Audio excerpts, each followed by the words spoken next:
Hello,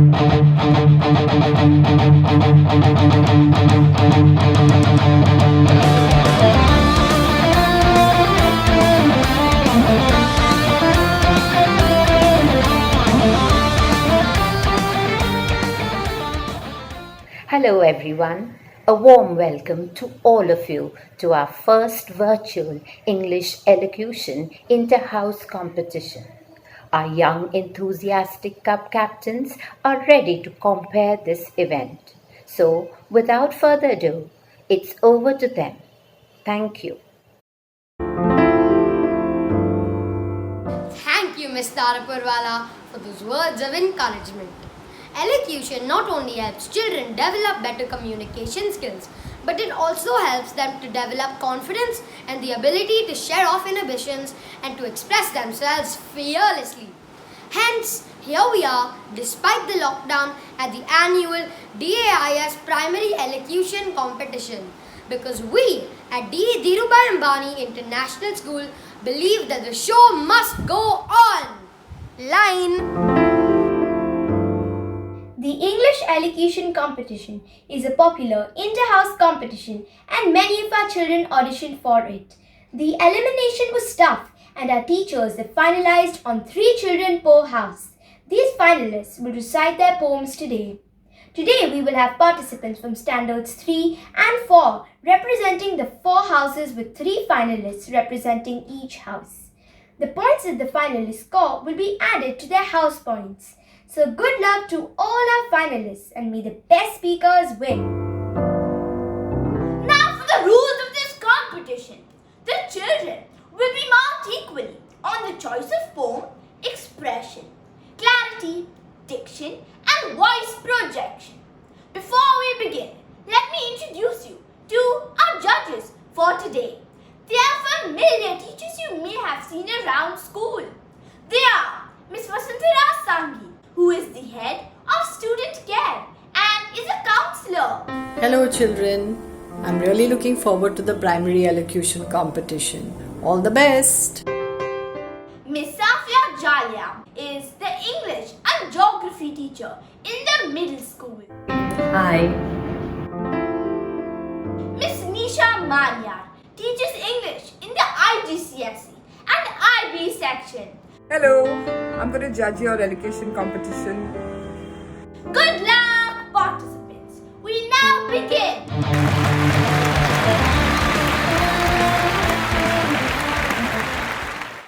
How to Ask for a Hamster by Valerie Bloom. Mom, can I keep a snake in my room? What did you say? Are you mad?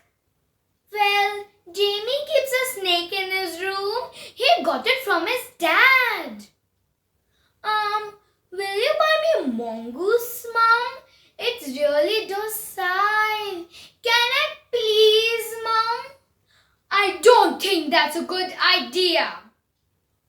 Can I have a pony then? I could afford to pay for hay. Do you know how much a pony costs? Japheth got one for his birthday. How about a crocodile? They sell them at Didcot. I think that's where Chloe bought hers. Can I have one? Certainly not. I'll settle for a tarantula then. It would be a cage, of course. Joshua has a tarantula. Oh no, I can think of nothing worse. What about a little monkey? Tina has a chimpanzee. Everyone in class has a pet. Everybody except me. You can have a cat or a hamster. You cannot have a snake or a mouse. No crocs, monkeys or creepy crawlies. I won't have a zoo in this house. Okay, I'll settle for a hamster then. It's better than nothing, I suppose. Oh, there's the doorbell. Must be Jamie. We promised to go and play at Joe's. Jamie, you were right. I tried it. Just like you said, it walked like a treat. I'm getting the hamster. Now tell me, how do I ask for a parakeet? Thank you.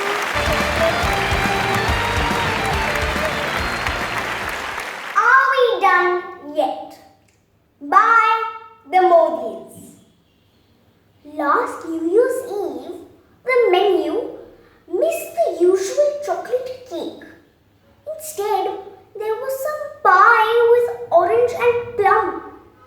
The sacrilege of adding fruit to dessert? Oh, it's true! I thought to myself, Ghor Kalyug has truly come! The year started with a pandemic. I was just about getting used to a sanitizer and mask when along came locusts, cyclones, floods, and earthquakes. Are you done yet, 2020? I have to ask. My family frantically disinfected anything and everything. We gulped down every immunity concoction that we know.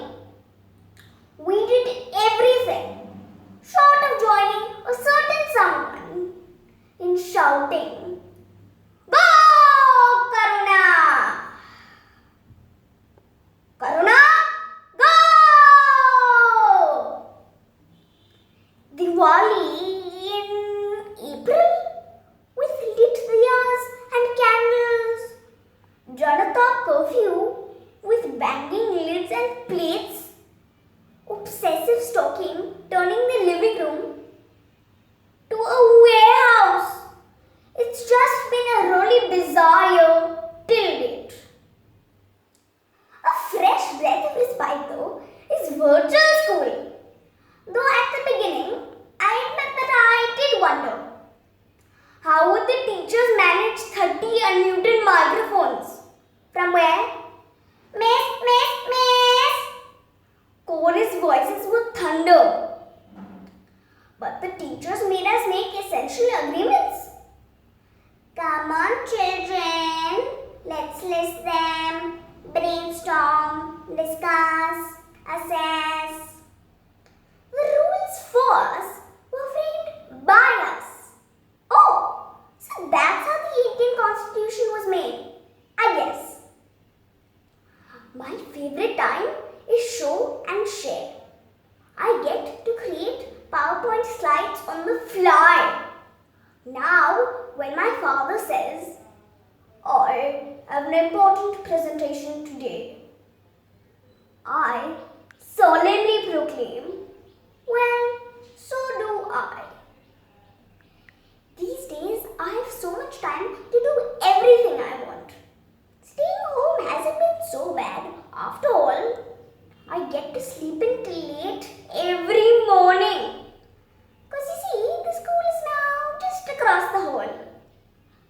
So, having weathered figurative and literal storms, I pray that everyone now has only happy things to post. Hang in there, all of you. Think all is well, all is well. After all, picture तो अभी बाकी है मेरे दोस्त. Thank you.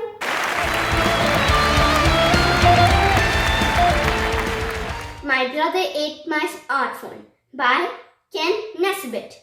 My brother ate my smartphone. Although it may sound strange, he swallowed it, and bit by bit, his brains began to change. He started getting smarter. He grew so shrewd and wise. And I could see that suddenly a light was in his eyes. He knew as much as Google. His IQ were off the charts. I had never seen someone so keen with such astounding smarts. He solved the toughest problems with simplicity and ease, and calculated answers with unrivaled expertise. It seems he's now a genius, a perfect brainiac, but I don't care or think it's fact. I want my smartphone back. Thank you.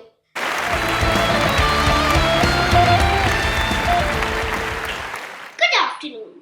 In these strange times, when we are not able to play with our friends or see our grandparents and relatives, thank God we still have our teachers. Could you imagine a world without teachers? Let us hear it in this poem called What If There Were No Teachers? By Karen Chandler Lovelace. What if there were no teachers around? Like suddenly, poof, not one could be found. At first, we might think they must all be on a break, just lounging and snacking on warm coffee cake. But after a time, when they fail to appear, some kid would yell out, "Hey, what's happening here?" There would be chaos and bedlam, upheaval times 3. If teachers weren't there where we thought they should be. The news might report all teachers on strike, presuming they up and all took a hike. More money for the teachers, the papers would say, even though teachers do not teach for the pay.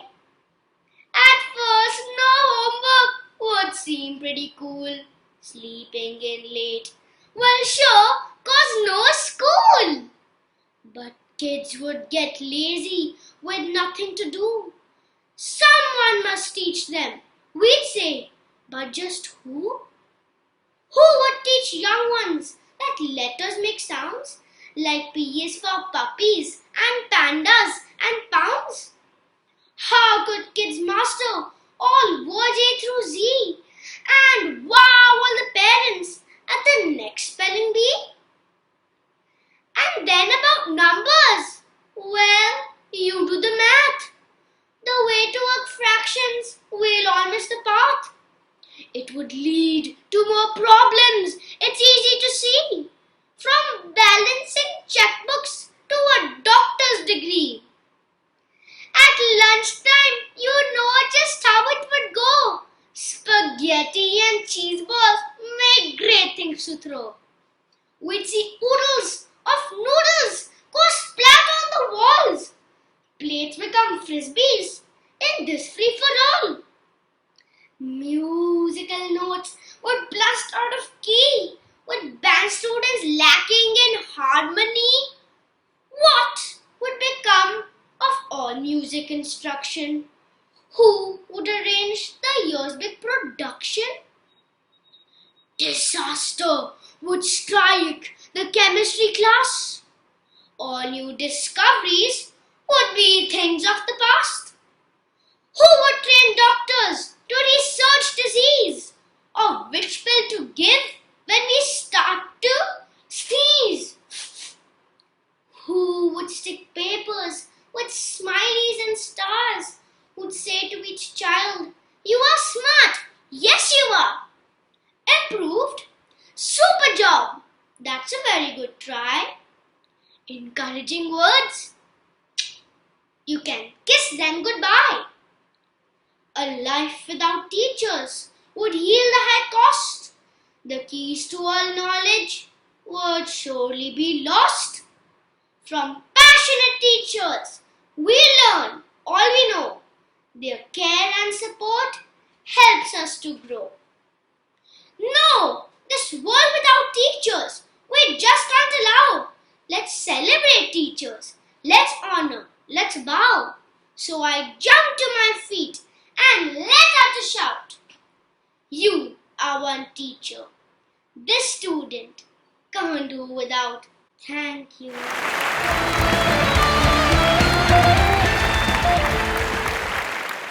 Witches by Roald Dahl. Down with children, do them in, boil their bones and fry their skin, bish them, squish them, bash them, mash them, break them, shake them, slash them, smash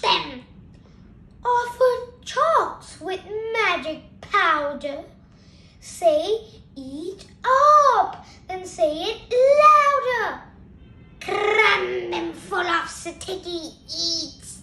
Send them home still guzzling sweets. And in the morning, little fools go marching off to separate schools. A girl feels sick and goes all pale. She yells, "Hey, look! I've grown a tail!" A boy who's standing next to her screams, "Help! I think I'm growing fur!" Another shouts, "We look like freaks! There's whiskers growing on our cheeks!" A boy who was extremely tall cries out, "What's wrong? I'm growing small." 4 tiny legs begin to sprout from everybody round about. And all at once, all in a trice, there are no children, only mice. Ah, ah, ah! In every school is mice galore, all running round the schoolroom floor. And all the poor demented teachers is yelling, "Hey, who are these creatures?" They stand upon desks and shout, "Get out, you filthy mice! Get out! Will someone fetch the mousetraps, please? And don't forget to bring the cheese." Now mousetraps come and every trap goes snippy snip and snappy snap. Mousetraps have a powerful spring. The springs go crack and snap and ping. Is a lovely noise for us to hear. Is music to a witch's ear. Dead mice is every place around, piled 2 feet deep upon the ground, with teachers searching left and right, but not a single child in sight. The teachers cry, "What's going on? Oh, where have all the children gone? It's 9:30 and as a rule, they're never late as this for school." Poor teachers don't know what to do. Some sit and read, and just a few amuse themselves throughout the day by sweeping all the mice away. And all us witches shout, "Hooray! Ah, ah, ah, ah, ah." Thank you.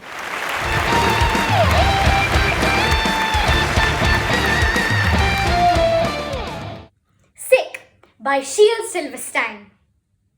"I cannot go to school today," said little Peggy Ann McKay. "I have the measles and the mumps, a gash, a rash, and purple bumps. My mouth is wet, my throat is dry. I'm going blind in my right eye. My tonsils are as big as rocks. I've counted 16 chicken pox. And there's one more. That's 17. And don't you think my face looks green? My leg is cut. My eyes are blue. It might be an instamatic flu. I cough and achoo, sneeze and gasp and choke. I'm sure that my left leg is broke. My hip hurts when I move my chin. My belly button's caving in. My back is wrenched. My ankle's sprained. My appendix pains each time it rains. My nose is cold. My toes are numb. I have a sliver in my thumb. My neck is stiff. My spine is weak. I hardly whisper when I speak. My tongue is filling up my mouth. I think my hair elbows bent. My spine ain't straight. My temperature is 108. My brain is shrunk. I cannot hear. There's a hole inside my ear. I have a hangnail and my heart is... What? What's that? What's that you say? You say today is Saturday? Goodbye. I'm going out to play. Thank you.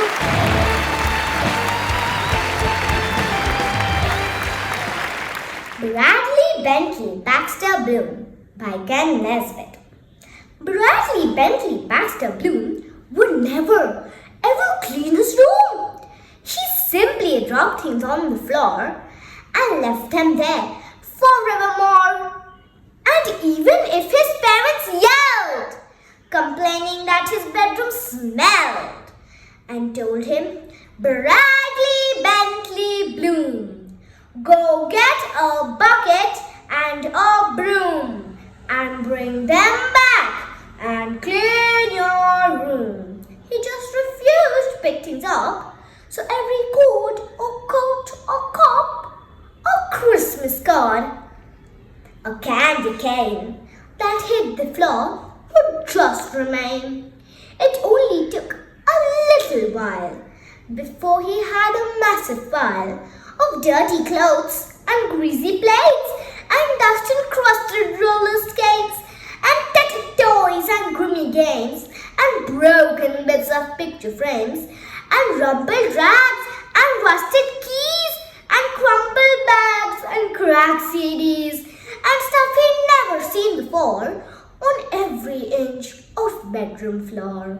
He didn't even seem to care, as rubbish covered up his chair, his desk, his bookcase, and his bed, and piled up higher than his head, until at last there wasn't room enough to breathe for Bradley Bloom. His parents heard him scream and shout and tried, but couldn't get him out because the garbage on the floor had filled the room and blocked the door.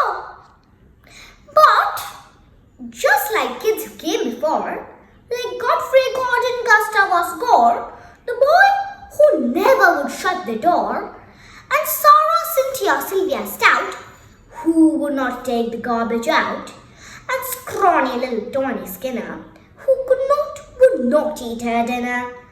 Poor Bradley Bentley Baxter Bloom unfortunately met his doom. Within the grease and grime and gloom that blocked the door and sealed his doom. So, children, if I may assume, you do not want to meet your doom, like Bradley Bentley Baxter Bloom, go get a bucket and a broom and bring them back and clean your room. Thank you. Good afternoon. My name is Samad Joshua and this is my poem for the English Elocution competition. Good morning, dear students, by Ken Nesbitt. Good morning, dear students, the principal said. Please put down your pencils and go back to bed. Today we will spend the day playing outside. Then take the whole school on a carnival ride. We learn to eat candy while watching TV. Then listen to records and swing from a tree. Also be learning to draw on the walls, scream in the classrooms and run in the halls. So bring in your skateboard, your scooter, your bike. It's time to be different and do what you like. The teachers are going to give you a rest. You don't have to study. There won't be a test. And if you prefer for a bit of change, feel free to go wild and act real change. Go put on a clown suit and dye your hair green. Then copy your face on a Xerox machine. Tomorrow we're back to the regular grind. Today go crazy, we really don't mind. So tear up your homework. We'll give you an A. Oh wait, I'm just kidding. It's April Fool's Day. Thank you.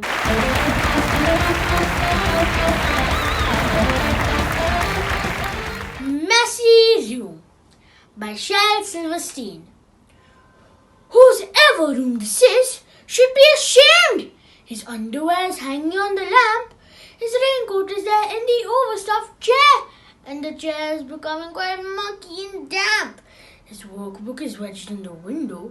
His sweater has been thrown on the floor.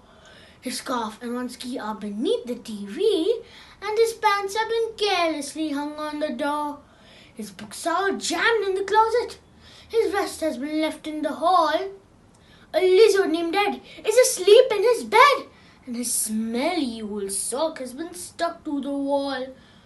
Whose ever room this is should be ashamed. Donald, or Robert, or Willie, or... Huh? You say it's mine? Oh dear, I knew it looked familiar. Thank you.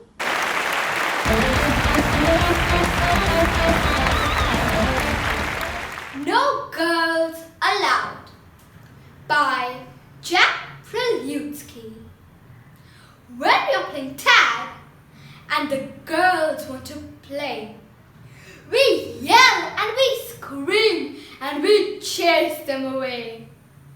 When you're playing stickball or racing our toys, the girls ask to join.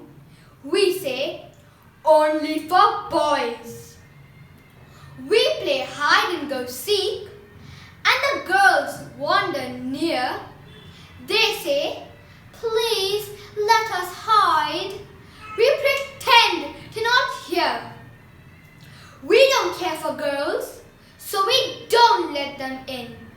We think they are dumb, and besides, they might win. Thank you. My name is Aradhya Rai Bachchan from class 3A Jaguar House. I will be reciting the poem The Tiger Who Wore White Gloves by Gwendolyn Brooks. There once was a tiger, terrible and tough, who said, I don't think tigers are stylish enough. They put on only orange with stripes of fierce black. Fine and fancy fashion is what they mostly lack, even though they proudly speak most loudly so that the jungle shakes and every eye awakes, even though they slither hither and thither in such a wild way that few may care to stay. To be tough just isn't enough.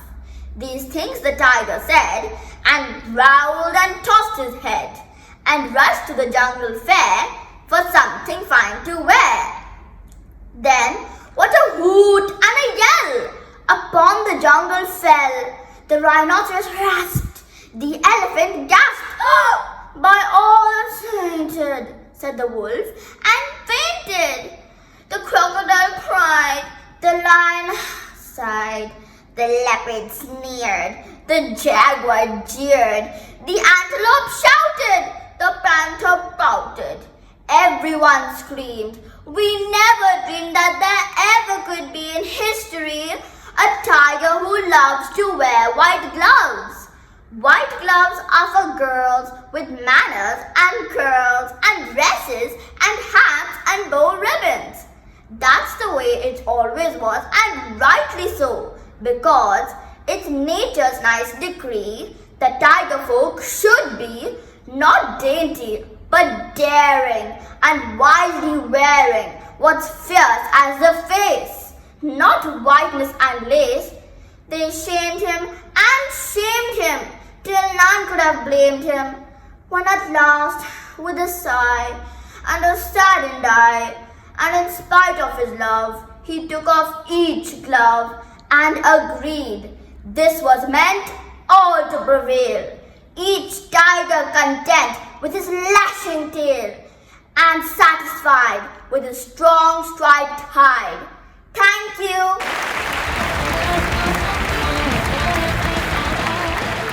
Father by Edgar Guest.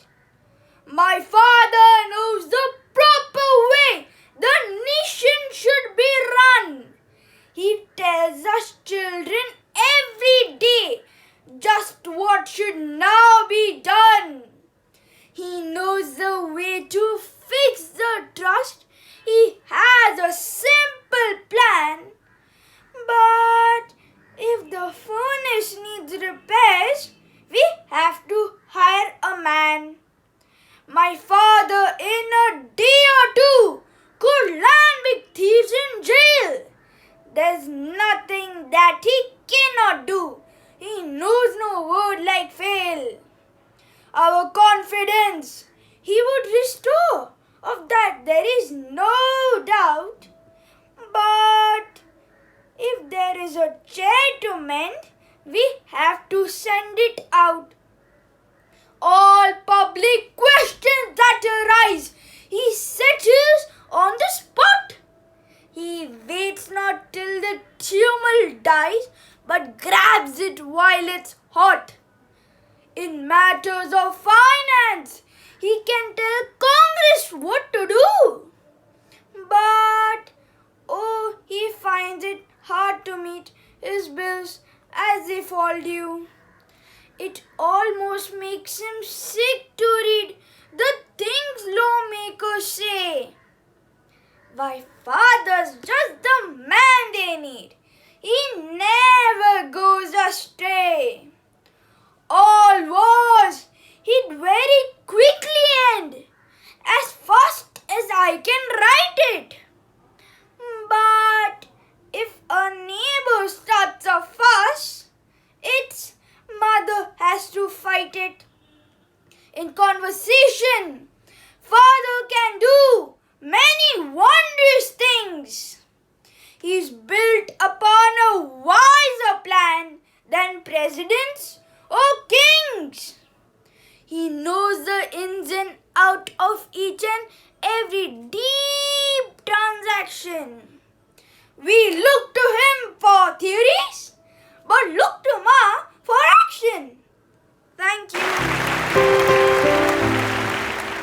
That was wonderful. I am sure you will agree that we have a lot of talent in our primary children. With this, we come to the end of our primary English elocution competition for standards 3 and 4. I think that the judges are going to have a tough time deciding on the winners. We now request our judges to say a few words and give us their precious words of wisdom to better performances the next time. Thereafter, the winners will be announced. What a refreshing and exhilarating show of talent. At first, I had to focus harder on what you were saying. That's because the level you were performing at. Really impressive public speaking skills, I must admit. You do know, through elocution and poetry, you can inspire an entire nation and be true leaders, right? Thanks for putting on a fab show. I need to come to you to take my own soft skills to the next level. So here's to all of you for blowing me away. Well done. You did make our task quite difficult, as it was a neck-and-neck competition. But hey, where is the list of winners?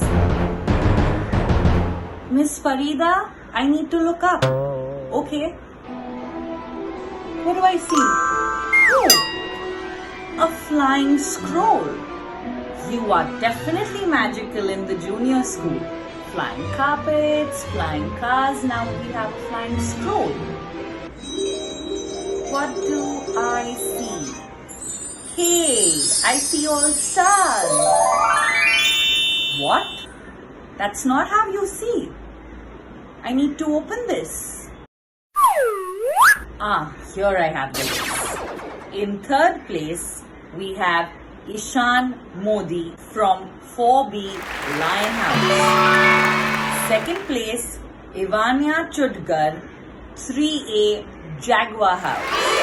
And in first position, we have Aradhya Bachchan, 3A Jaguar House. Congratulations to all of you.